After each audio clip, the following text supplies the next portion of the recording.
It's time for Chapter 5 of Bud Not Buddy. Being on the lam was a whole lot of fun for about 5 minutes.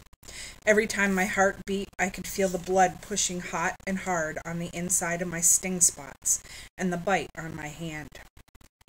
But I couldn't let that slow me down. I had to get out of this neighborhood as quick as I could.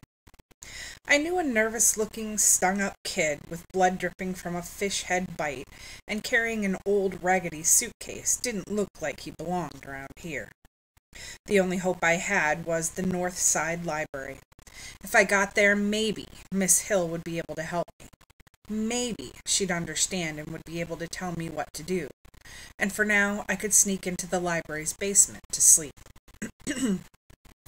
It was a lot later than I'd ever been up before, and I was kind of scared of the cops catching me. I had to be real careful, even if it was the middle of the night. Even if I was crouching down, sneaking along the street like Pretty Boy Floyd.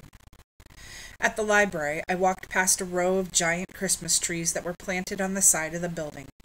There was a door on the side with a light burning above it, so I kept walking in the shadows made by the big trees. When I got to the back windows, I almost busted out crying. Somebody had gone and put big metal bars on the windows. Even though I knew it was useless, I tried tugging at the bars, but they were the real McCoy, solid steel. I headed back to the Christmas trees. They were low enough to the ground that no one could see me unless they were really looking. So I started opening my suitcase. Most folks don't have sense enough to carry a blanket around with them, but you never know when you might be sleeping under a Christmas tree at the library, so I always keep mine handy. I untied the strange knots that the Amoses had put in my twine and opened the suitcase. I could tell right away that someone had been fumbling through my things. First off, whenever I put the blanket in, I always fold it so that it stops all the other things from banging up against each other. But those doggone Amoses had just stuffed it in without paying no mind to what it was mashing up against. I lifted the blanket out and saw that everything else was still there. You might be able to say that the Amoses were some mean old nosy folks, but you couldn't call them thieves. I picked up the old tobacco bag that I kept my rocks in. I could tell by the way the drawstring was pulled that the Amoses had been poking through this, too. I jiggled it up and down in my hand a couple times, and it felt like none of the rocks was missing, but I opened it to count them anyway. None of them was gone. Next, I pulled Mama's picture out of the envelope. I kept it in, and held it so the light from the library's side door would shine down on it. It looked like the Amoses hadn't heard it.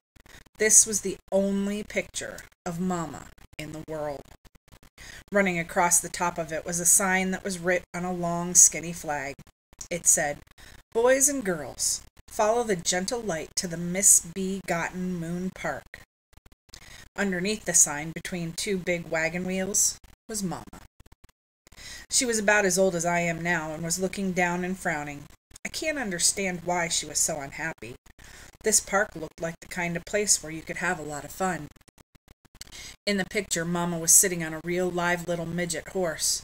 It looked tired and dragged out like those big workhorses do, but it had a teeny tiny body with a big sag where most horses have a straight back. Mama was sitting right in the middle of the horse's back, riding him side saddle, except there wasn't any saddle, so I guess you have to say she was riding him side sag. She had 2 6-shooter pistols in her hands, and the way her face looked, you could tell she wished she could have emptied them on somebody. And I know who that somebody was. Mama told me it was her father, my granddad. He'd gone and ruined everybody's fun that day by getting in a big fight with my mother about the gigantic white 25-gallon Texas cowboy hat that she was wearing.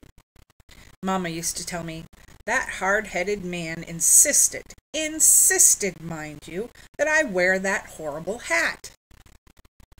The hat was almost as big as Mama, and you could see it was fake because as tall as it was, no real cowboy could have worn it without getting it knocked off his head every time he rode under a tree or some telegraph wires.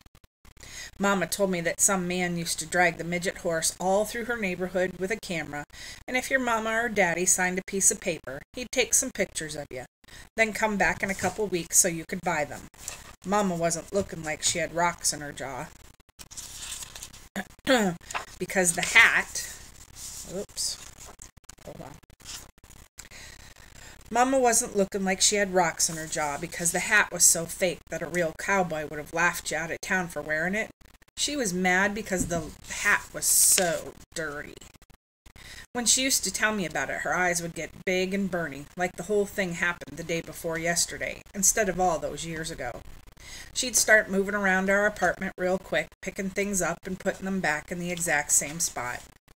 Filth, she'd say about the hat. Absolute filth. Why, the thing was positively alive with germs. Who knows what type of people had worn it? I'd say, I don't know, Mama. She'd say, who knows how many years it had been worn by who knows how many sweaty little heads? I'd say, I don't know, Mama. She'd say, the entire band on the inside was black, and I'm sure it was crawling with ringworm, lice, and letters. I'd say, yes, Mama. She'd say, and that horrid little photographer didn't care. Do you imagine it ever occurred to him to wash it? I'd say, no, Mama. She'd say, of course not. We meant less to him than the horse he mistreated so. I'd say, yes, Mama. She'd say, but your grandfather insisted. To this day, I cannot understand why, but he insisted. Insisted! I'd say, yes, Mama. We had that conversation a lot of times. Me and Mama having the same conversation lots of times is one of the main things I can remember about her now. Maybe that's because when she'd tell me these things, she used to squeeze my arms and look right hard in my face to make sure I was listening. But maybe I remember them because those arm-squeezing, face-looking times were the only times that things slowed down a little bit when Mama was around. Everything moved very, very fast when Mama was near. She was like a tornado, never resting, always looking around us, never standing still.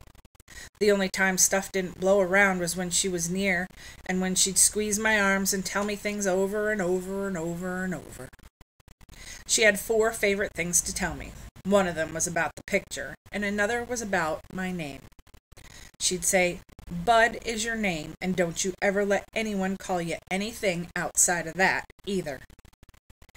She'd tell me, especially don't you ever let anyone call you Buddy. I may have some problems, but being stupid isn't one of them. I would have added that D-Y onto the end of your name if I intended for it to be there. I knew what I was doing.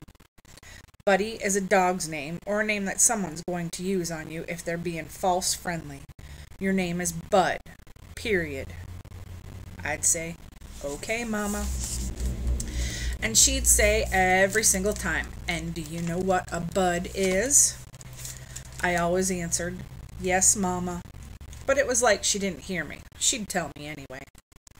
A bud is a flower to be, a flower in waiting, waiting for just the right warmth and care to open it up. It's a little fist of love waiting to unfold and be seen by the world. And that's you. I'd say, yes, Mama. I know she didn't mean anything by naming me after a flower, but it's sure not something I'd tell anybody about. Another thing she'd tell me was, don't you worry, Bud. As soon as you get to be a young man, I have a lot of things I'll explain to you. That didn't make me calm at all.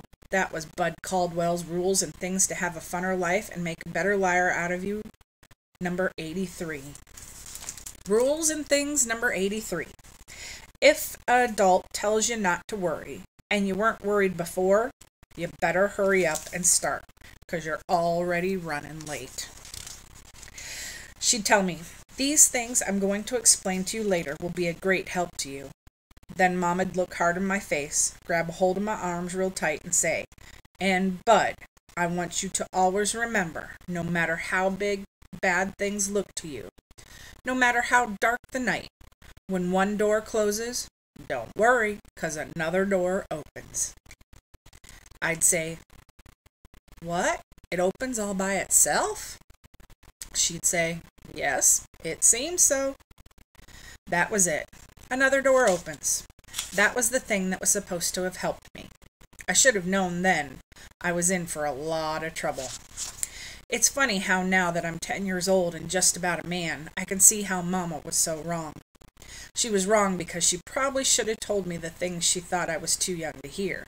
'Cause now that she's gone, I'll never know what they were.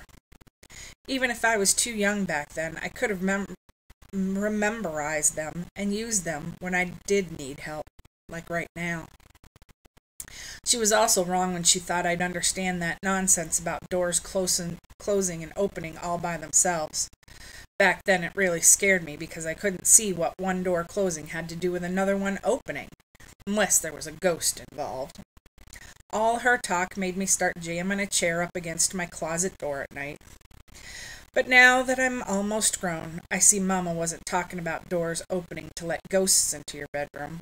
She meant doors like the door at the home closing, leading to the door at the Amos's opening, and the door in the shed opening, leading to me sleeping under a tree, getting ready to open the next door. I checked out the other things in my suitcase, and they seemed okay. I felt a lot better. Right now I was too tired to think any more, so I closed my suitcase, put the proper knots back in the twine, crawled under the Christmas tree, and wrapped myself in the blanket. I'd have to wake up real early if I wanted to get to the mission in time for breakfast. If you were 1 minute late, they wouldn't let you in for food. And that's the end of chapter 5.